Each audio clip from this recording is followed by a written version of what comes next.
me forever on fire. HMPV ಸೋಂಕು ಪತ್ತೆಯಾಗಿರುವ ಹಿನ್ನೆಲೆಯಲ್ಲಿ ರಾಜ್ಯ ಆರೋಗ್ಯ ಇಲಾಖೆ ಅಲರ್ಟ್ ಆಗಿದೆ. ಒಂದು ಕಡೆ ಅಧಿಕಾರಿಗಳ ಜೊತೆಗೆ ಸಭೆಯನ್ನು ಆರೋಗ್ಯ ಸಚಿವ ದಿನೇಶ್ ಗುಂಡೂರಾವ್ ಮಾಡಿದ್ದಾರೆ. ಮುನ್ನೆಚ್ಚರಿಕಾ ಕ್ರಮಗಳ ಬಗ್ಗೆ ಅಧಿಕಾರಿಗಳೊಂದಿಗೆ ಚರ್ಚೆ ಮಾಡ್ತಾ ಇದ್ದಾರೆ. ಈಗಾಗಲೇ ಗೈಡ್ಲೈನ್ಸ್ ಅನ್ನು ಆರೋಗ್ಯ ಇಲಾಖೆ ಬಿಡುಗಡೆ ಮಾಡಿದೆ. ಆರೋಗ್ಯ ಇಲಾಖೆ ಗೈಡ್ಲೈನ್ಸ್, ಇದು ಆರೋಗ್ಯ ಇಲಾಖೆಯ ಗೈಡ್ಲೈನ್ಸ್ಗಳಿದು ನೋಡಿ. ಆಗಲೇ ನಾನು ಹೇಳ್ತಾ ಇದ್ದೆ, ಕೈ ಕಾಲುಗಳನ್ನು ನೀರಿಂದ ತೊಳ್ಕೊಳ್ತಾ ಇರಿ. ಅನಾರೋಗ್ಯದ ಲಕ್ಷಣಗಳಿದ್ದರೆ, ನಿಮಗೆ ಕೆಮ್ಮಿದೆಯಾ, ನೆಗಡಿ ಇದೆಯಾ, ಉಸಿರಾಟ ಕಷ್ಟ ಆಗ್ತಿದೆಯಾ, ಈ ರೀತಿಯಲ್ಲಿ ಸೋಂಕಿಂದ ಯಾವುದಾದ್ರು ನಿಮಗೆ ಸಿಂಪ್ಟಮ್ಸ್ ಇದ್ದರೆ ಡಾಕ್ಟ್ರನ್ನ ಕಾಣಿ. ನೀವು ಮಾಸ್ಕ್ ಹಾಕ್ಕೊಳ್ಳಿ, ಸ್ಯಾನಿಟೈಸರನ್ನು ಬಳಸ್ಕೊಳ್ಳಿ. ಅನಾರೋಗ್ಯ ಪೀಡಿತರಿದ್ದರೆ ಅಂತಹವರಿಂದ ದೂರ ಇರಿ. ಟವೆಲ್ ಬಟ್ಟೆಗಳನ್ನು ಶೇರ್ ಮಾಡ್ಕೊಳ್ಳೋದು, ಒಂದೇ ಟವಲಲ್ಲಿ 5 ಜನ ಬಳಸೋದು, 3 ಜನ ಬಳಸೋದು, ಅವ್ರ ಬಟ್ಟೆ ಇವ್ರು ಹಾಕ್ಕೊಳ್ಳೋದು, ಇವ್ರ ಬಟ್ಟೆ ಅವ್ರು ಹಾಕ್ಕೊಳ್ಳೋದು ಮಾಡಬೇಡಿ. ನೋಡಿ, ಈ ವೈರಸ್ಸು ಅದರದ್ದು ಗುಣ ಏನು ಅಂದರೆ ಅದು ಚಲಿಸಲ್ಲ. ವೈರಸ್ ಒಂದು ಕಡೆಯಿಂದ ಇನ್ನೊಂದು ಕಡೆಗೆ ತಾನೇ ನಡ್ಕೊಂಡು ಹೋಗ್ಬಿಡಲ್ಲ. ಅದು ನಿಮ್ಮ ಮೂಗು, ಬಾಯಿ ಇದರ ಮೂಲಕನೇ ಅದಕ್ಕೆ ಹೋಗ್ಲಿಕ್ಕೆ ಇರ್ತಕ್ಕಂಥ ಅವಕಾಶ. ಯಾರ್ದೋ ಬಟ್ಟೆ ಬಳಸ್ತೀರಾ, ಕೈ ಮುಟ್ಕೊಳ್ತೀರಾ, ಮತ್ತು ಅದ್ರ ಮುಖ ತೊಳ್ಕೊಳ್ಳೋಕ್ಕೆ ಕೈ ಬಳಸ್ತೀರಾ ನೀವು ಆ ಟೈಮಲ್ಲಿ, ಅಥವಾ ಮೂಗು ಮುಟ್ಕೊಳ್ತಾ ಇರ್ತೀರಾ, ಬಾಯಿ ಮೇಲೆ ಕೈ ಇಟ್ಕೊಳ್ತಾ ಇರ್ತೀರಾ. ಇಂಥ ಸಂದರ್ಭ ಆದಾಗ ಏನಾಗುತ್ತೆ ಅಂತ ಹೇಳಿದ್ರೆ, ಆ ವೈರಸ್ಗೆ ನಿಮ್ಮ ಬಾಯಿಯ ಮೂಲಕನೋ ಮೂಗಿನ ಮೂಲಕನೋ ಒಂದು ದಾರಿ ಸಿಕ್ಬಿಡುತ್ತೆ. ಗಾಳಿ ಬಂದಾಗ ಅದರಲ್ಲಿ ಪಾಸ್ ಆಗಬಹುದು, ಬಾಯಿ ಮೂಲಕ ದೇಹ ಸೇರಬಹುದು. ದೇಹ ಸೇರಿದ ತಕ್ಷಣ ಅದೇನಾಗುತ್ತೆ, ಅದರ ಸಂತಾನೋತ್ಪತ್ತಿ ಜಾಸ್ತಿ ಆಗಿಬಿಡುತ್ತೆ. ಅದು ಮಲ್ಟಿಪಲ್ ಆಗ್ತಾ ಹೋಗುತ್ತೆ. ಗುಣಾಕಾರ 2 2 4, 4 2 8, ಈ 4 4 16, ಈ ರೀತಿ ಹೋಗ್ತಾ ಇರ್ತದೆ. ಅದರ ಸಂಖ್ಯೆ ಜಾಸ್ತಿ ಆಗ್ತಾ ಹೋದಾಗ ನಮ್ಮ ದೇಹದಲ್ಲಿ ರೋಗ ನಿರೋಧಕ ಶಕ್ತಿ ಇರುತ್ತಲ್ಲ, ಆ ರೋಗ ನಿರೋಧಕ ಶಕ್ತಿ ಇದ್ದರೆ ನಮ್ಮ ದೇಹದ ಒಳಗಿನ ಸೈನಿಕರವರು. ಈ ಸೈನಿಕರು 2 3 ಇದ್ದಾಗ ಅದು ಗೊತ್ತಾಗಲ್ಲ, ಅದು ಸದ್ದಿಲ್ಲದೆ ಅದು ಹರಡಿಬಿಡುತ್ತೆ. ಲಕ್ಷಾಂತರ ಕೋಟ್ಯಾಂತರ ಆಗಿಬಿಡ್ತಾರಲ್ಲ ಅವರು. ಆಗ ನಮ್ಮ ದೇಹ ಸಾಕಷ್ಟು ಫೈಟ್ ಮಾಡುತ್ತೆ.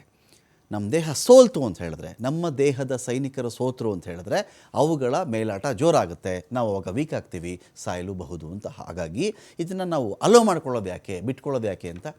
ಟವಲ್ ಬಟ್ಟೆಗಳನ್ನು ಶೇರ್ ಮಾಡ್ಕೋಬೇಡಿ. ಸಾರ್ವಜನಿಕ ಸ್ಥಳಗಳಲ್ಲಿ ಕಂಡು ಕಡೆ ನಮ್ಮಲ್ಲಿ ಇದೊಂದು ದೊಡ್ಡ ರೋಗ ಇದೆ ರೀ. ಇದು ಹಾಡ್ತಾ ರಾಗ, ಉಗುಳ್ತಾ ರೋಗ ಅಂತ. ಉಗುಳೋದು ಕಂಡು ಕಡೆ ರೋಡಲ್ಲಿ ಮುಂದೆ ಎಲ್ಲೋ ಹೋಗ್ತಿರ್ತಾರೆ, ಹಿಂದೆ ಅವ್ರ ಮೇಲೆ ಬೀಳೋ ನೋಡಲ್ಲ, ಉಗಿದು ಬಿಡೋದಲ್ಲಿ. ಅದು ಆ ಗಾಳಿಗೆ ಹಿಂದೆ ಬರೋರು ಎಲ್ಲರ ಮೇಲೂ ಅದು ಹಾರೋದದು. ಬಸ್ಸಲ್ಲಿ ಕೂತಿರ್ತಾರೆ, ಅಲ್ಲಿಂದ ಕೆಳಗಡೆ ನೋಡಲ್ಲ, ಯಾರೋ ಮೂವ್ ಆಗ್ತಿರ್ತಾರೆ, ಓವರ್ಟೇಕ್ ಮಾಡ್ತಿರ್ತಾರೆ, ಅವ್ರ ಮೇಲೆ ಉಗಿದು ಬಿಡೋದು. ಆಟೋಲ್ಲಿ ಹೋಗ್ತಿರ್ತಾರೆ, ಉಗಿಯೋದು. ಈ ಉಗಿಯೋದು ಒಂದು ದೊಡ್ಡ ಒಂದು ಕಾಯಿಲೆ, ಇದು ರೋಗ. ಸೊ ಯಾರು ಉಗಿಯಬಾರದು, ನಿಮ್ಮಿಂದ ಬೇರೆಯವ್ರಿಗೂ ಹರಡುತ್ತದು. ಕಣ್ಣು, ಮೂಗು, ಬಾಯಿ ಪದೇ ಮುಟ್ಕೊಳ್ಬಾರ್ದು. ಕೋವಿಡ್ ಟೈಮ್ನ ಗೈಡ್ಲೈನ್ಸ್ಗಳೇ ಇವು. ಯಾವುದೂ ಇಲ್ಲಿ ಹೊಸದಾಗಿ ಏನೋ ಗೈಡ್ಲೈನ್ಸ್ ಬಂದುಬಿಟ್ಟಿದೆ ವಿಚಾರದಲ್ಲಿ ಅಂತೇನೂ ಇಲ್ಲ. ವೈರಸ್ ಅಂತ ಬಂದಾಗ ಇದು ಸಹಜವಾಗಿ, ನಾರ್ಮಲ್ಲಾಗಿ ಎಲ್ಲರೂ ಕೂಡ ಫಾಲೋ ಮಾಡಬೇಕಾಗಿರ್ತಕ್ಕಂಥ ಗೈಡ್ಲೈನ್ಸ್ ಇದು. ಇದ್ರ ಬಗ್ಗೆ ಮಾತಾಡಲಿಕ್ಕೆ ನಮ್ಮೊಂದಿಗೆ ಸಾಂಕ್ರಾಮಿಕ ರೋಗಗಳ ನುರಿತ ತಜ್ಞರಾಗಿರ್ತಕ್ಕಂಥ ಸುನಿಲ್ ಅವರಿದ್ದಾರೆ. ಸುನಿಲ್ ಅವರೇ, ನಮಸ್ಕಾರ. ನಮಸ್ತೆ ಸರ್. ಓಕೆ ಸರ್, ಈಗ ನಮಗೆ ಗೊತ್ತಿರೋ ಮಾಹಿತಿ ಪ್ರಕಾರ ಭಾರತದಲ್ಲಿ 3 ಪ್ರಕರಣ ಪತ್ತೆಯಾಗಿದೆ ಅಂಥೇಳಿ. ಕೋವಿಡ್ ಟೈಮಲ್ಲಿ ಎಲ್ಲರೂ ಹೇಳ್ತಾ ಇದ್ರು, ಮೊದಲನೇ ರೌಂಡ್ ಬಂದಾಗ ಹಿರಿಯರಿಗೆ, ಅಂದರೆ ತಾತ ಅಜ್ಜಿ ಆ ವಯಸ್ಸಿನವ್ರಿಗೆ, 2ನೇ ರೌಂಡ್ ವಯಸ್ಕರಿಗೆ, ನೆಕ್ಸ್ಟ್ ರೌಂಡ್ ಏನಾದರೂ ಬಂದಿದ್ದಿದ್ದರೆ ಅದು ಮಕ್ಕಳಿಗೆ ಅಂತೆಲ್ಲ ಹೇಳ್ತಾ ಇದ್ರು. ಈ ಬಾರಿ ಚೈನಾದಲ್ಲಿ ನಮಗಿರೋ ಮಾಹಿತಿ ಸರ್, ಚೈನಾದವರಿಂದ ನಮ್ಗೆ ಯಾವತ್ತೂ ಎಕ್ಸಾಕ್ಟ್ ಮಾಹಿತಿ ಸಿಕ್ಕಿದೆ ಅಂತ ನಾನು ಹೇಳಲಾರೆ.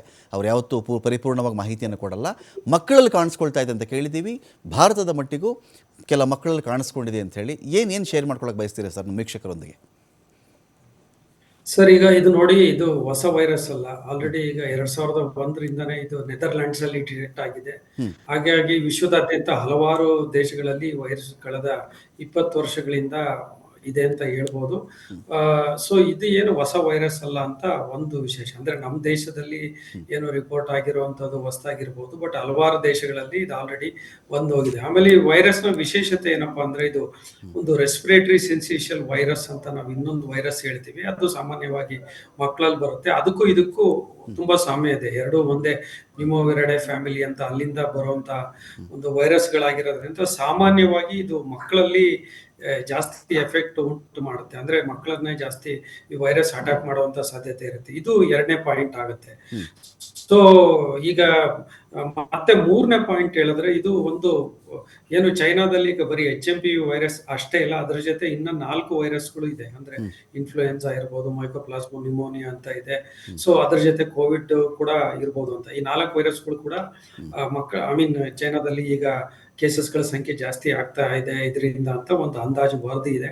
ಬಟ್ ತಾವ್ ಹೇಳ್ದಂಗೆ ಚೈನಾದ ಯಾವುದೇ ವರದಿಗಳನ್ನ ನಾವು ಕಳೆದ ಒಂದು 5 ವರ್ಷದ ಇತಿಹಾಸ ನೋಡಿಸಿದ್ರೆ ಡೀಟೇಲ್ ಆಗಿ ನಮಗೆ ಸಿಗೋದಿಲ್ಲ. ಬಟ್ ಈಗ ನಮ್ಮ ದೇಶದಲ್ಲಿ ಏನ್ ಡಿಟೆಕ್ಟ್ ಆಗಿದೆ, ಇದು ಸದ್ಯದ ಪರಿಸ್ಥಿತಿಯಲ್ಲಿ ನೋಡ್ತಾ ಹೋದಾಗ ಒಂದು ಸಾಮಾನ್ಯವಾಗಿರುವಂತಹ ಮೈಲ್ಡ್ ವೈರಸ್ ಅಂತ ಹೇಳ್ಬೋದು. ಅಂದ್ರೆ ಓಕೆ. ಇದು ಫ್ಲೂ ಲೈಕ್ ವೈರಸ್ ಅಂತ ಹೇಳ್ತೀವಿ. ಹಾಗಾಗಿ ಇದು ಒಂದು ಮೈಲ್ಡ್ ಸಿಂಪ್ಟಮ್ಸ್ ನ ಕಾಸ್ ಮಾಡುವಂತ ಒಂದು ವೈರಸ್ ಇರ್ಬೋದು.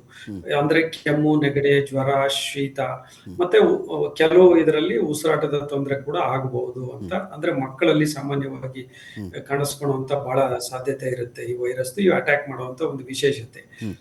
ಸೊ ಈಗಿನ ಒಂದು ಪರಿಸ್ಥಿತಿಯಲ್ಲಿ ನಾವು ನೋಡ್ತಾ ಹೋದಾಗ ಅಲ್ಲಿಂದ ಬಂದಿರುವಂತ ಒಂದು ಮಾಹಿತಿ ಅಥವಾ ನಮ್ಮ ದೇಶದಲ್ಲಿ ವಿಶ್ಲೇಷಣೆ ಮಾಡಿದ್ರೆ ಈಗಲೂ ಕೂಡ ನಮ್ಮ ದೇಶದಲ್ಲೂ ಕೂಡ ಏನೋ ಒಂದು ಮಕ್ಕಳಲ್ಲಿ ಈಗ ಕಾಣಿಸ್ಕೊಂಡಿದೆ. ಹಾಗಾಗಿ ಇದ್ರದ್ದು ಸದ್ಯದ ಪರಿಸ್ಥಿತಿಯಲ್ಲಿ ಅಂತ ಒಂದು ಭಯಭೀತರಾಗುವಂತ ಏನೋ ಒಂದು ಸನ್ನಿವೇಶ ಇಲ್ಲ. ಬಟ್ ಜನರು ಏನಿರ್ತಾರೆ ಅದು ಮುಂಜಾಗ್ರತೆ ಕ್ರಮ ಕೈಗೊಳ್ಳಬೇಕಾಗುತ್ತೆ. ಅದು ಬಹಳ ಇಂಪಾರ್ಟೆಂಟ್ ಆಸ್ಪೆಕ್ಟ್ ಆಗ್ತಾ ಹೋಗುತ್ತೆ ಅಂತ ಹೇಳ್ಬೋದು. ಈಗ ಸದ್ಯದ ಪರಿಸ್ಥಿತಿಯಲ್ಲಿ ನೋಡಿದಾಗ ಈ ಕನ್ಫರ್ಮ್ ಕೇಸಸ್ ಅಂತ ನಾವೇನ್ 3 ಕೇಸ್ ಏನಿದೆ, ಇದು ಈ 3 ಕೇಸಸ್ HMPV ಇಂದ ಬಂದಿದೆ ಅಂತ ನಮಗೆ ಇವತ್ತಿನ ಮಟ್ಟಿಗೆ ತಿಳಿದು ಬಂದಿದೆ.